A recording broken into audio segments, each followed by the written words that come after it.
जाएंगे, बेच देंगे, वेश्यावृत्ति में डाल देंगे, और नहीं तो 35 से 70 टुकड़े का न्यूज़ तो आप लोगों को पता ही होगा।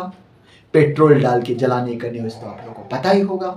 रेप करके हत्या करने के बाद फ्रिज में रखने का न्यूज़ तो आप लोगों ने सुना ही रहेगा, डीप फ्रीजर में।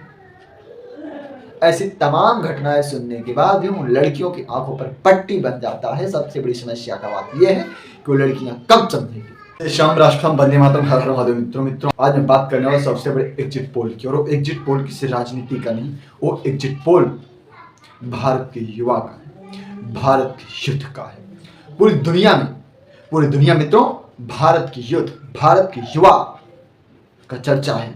पूरी दुनिया में ये कहा जाता है कि भारत युवाओं का देश है, जहां पर अधिकतम आबादी युवा है, शुद्ध है।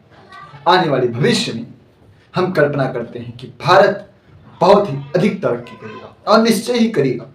परंतु आजकल के युवा क्या कर रहे हैं, आजकल के युद्ध क्या कर रहे हैं, क्या वो सही है? जब आप किसी कॉलेज के बाहर जाकर देखिए, जब आप किसी रेस्टोरेंट, किसी बार, या फिर किसी टूरिस्ट प्लेस पर, या किसी हिल स्टेशन पर जाकर देखिए, युवा क्या कर रहे हैं आपको दिख जाएगा। मित्रों मैं कोई संत नहीं और ना ही मैं कोई बाबा हूं, मैं भी बिल्कुल नॉर्मल आपके जैसे इंसान हूं, परंतु मुझे सच्चाई पता है। मैं अपने अंदर की अच्छाइयां नहीं ढूंढता हूं, बल्कि मैं अपने अंदर की बुराइयां ढूंढता हूं। मैं जानना चाहता हूं मेरे अंदर क्या करना है। और कहते हैं ना, जो इंसान अपने अंदर की बुराइयां ढूंढने लगता है ना, फिर पूरी दुनिया को उस इंसान में सिर्फ अच्छाइयां दिखती हैं। ये मेरा कहना है कि एक महान कवि ने कहा था कि बुरा जो खोजने में चला, बुरा न मिला कोई, ज्यों दिल खोजा अपना, मुझसा बुरा न कोई, मुझसा बुरा न कोई।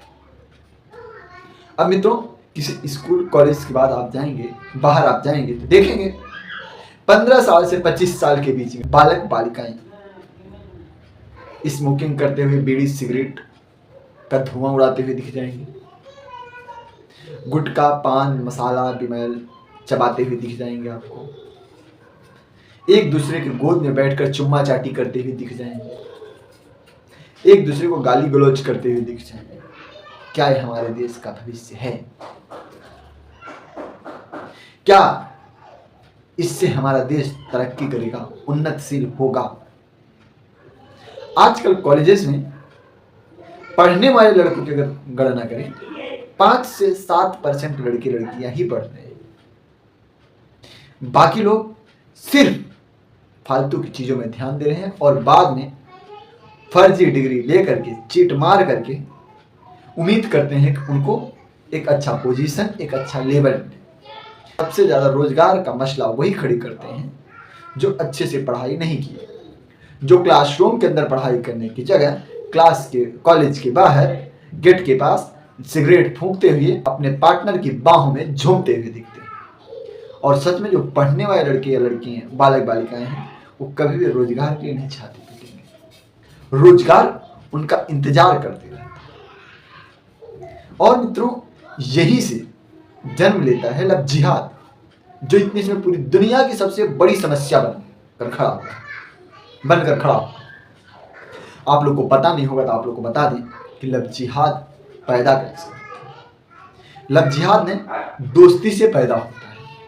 जब सनातन धर्म की लड़कियां एक घटिया टाइप के लड़के, विशेष मजहब के अनुयायियों के संपर्क में आती है, तो वो उनको बहन बोलेंगे, दीदी बोलेंगे, फ्रेंड बोलेंगे, कुछ भी बोल करके उनके करीब आने की कोशिश करेंगे। और इसमें इतने हद तक जाएंगे, इतने लेवल तक जाएंगे कि लड़कियों को ये लगने लगेगा इससे अच्छा तो कोई हो ही नहीं सकता।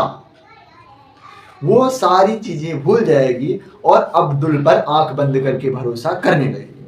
फिर उसके बाद आप, मैं, उसका घर परिवार, कोई कितना भी समझाए, उसको सिर्फ और सिर्फ अब्दुल पर भरोसा रहेगा।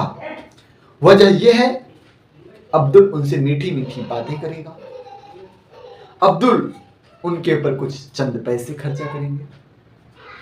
हमारे पास कुछ स्क्रीनशॉट्स हैं जिसमें विदेशों से लव जिहाद का प्रोत्साहन दिया जाता है और पैसे वितरण कराए जाते हैं। आप इस कास्ट की लड़की को फंसाओगे, लव जिहाद करोगे, फंसाओगे, उनके साथ प्यार करोगे, संबंध बनाओगे और फिर उनको फेंक दोगे तो तुमको इतने रुपए मिलेंगे। और मित्रों, ये सब करने के बाद जब लड़कियों को उनके ऊपर भरोसा हो जाएगा, क्योंकि ये मीठी मीठी बातें करेंगे, उनका हेल्प करने का नाटक करेंगे, के सामने कुत्ता बनने को तैयार रहेंगे, दुम हिलाएंगे, तलवे चाटेंगे, कुछ भी करेंगे पर भरोसा जीतेंगे। और उसके बाद वो लड़की जब उनके ऊपर भरोसा करने लगेगी तो प्यार होगा, प्यार के बाद संबंध, संबंध के बाद जैसे आप लोग ने केरला स्टोरी देखा रहेगा, लेकर जाएंगे, बेच देंगे, वेश्यावृत्ति में डाल देंगे और नहीं तो 35 से 70 टुकड़े का न्यूज़ तो आप लोगों को पता ही होगा। पेट्रोल डाल के जलाने का न्यूज़ तो आप लोगों को पता ही होगा। रेप करके हत्या करने के बाद फ्रिज में रखने का न्यूज़ तो आप लोगों ने सुना ही रहेगा, डीप फ्रीजर में। ऐसी तमाम घटनाएं सुनने के बाद भी उन लड़कियों की आंखों पर पट्टी बन जाता है। सबसे बड़ी समस्या का बात यह है कि वो लड़कियां कब समझेंगी। और 90% लड़कियां जो अब्दुल के संपर्क में आती हैं वो बाद में नहीं सुधर पाती। जैसे कि आप लोग को बता दूं तो मैंने भी कई लव जिहाद के केसेस स्टडी किए हैं और खुद उसमें घुसा हूं और कितने तो सॉल्व किए हैं। पूरा घर से किडनैप की हुई लड़की को भी रिकवर किए हैं। परंतु यदि आपके पास भी कोई ऐसी समस्या है, आपको लगता है आपका मैं किसी भी तरह से सहयोग कर सकता हूं, मैं आपके साथ खड़ा रहूंगा। पर बहनों को भी कुछ सोचना पड़ेगा।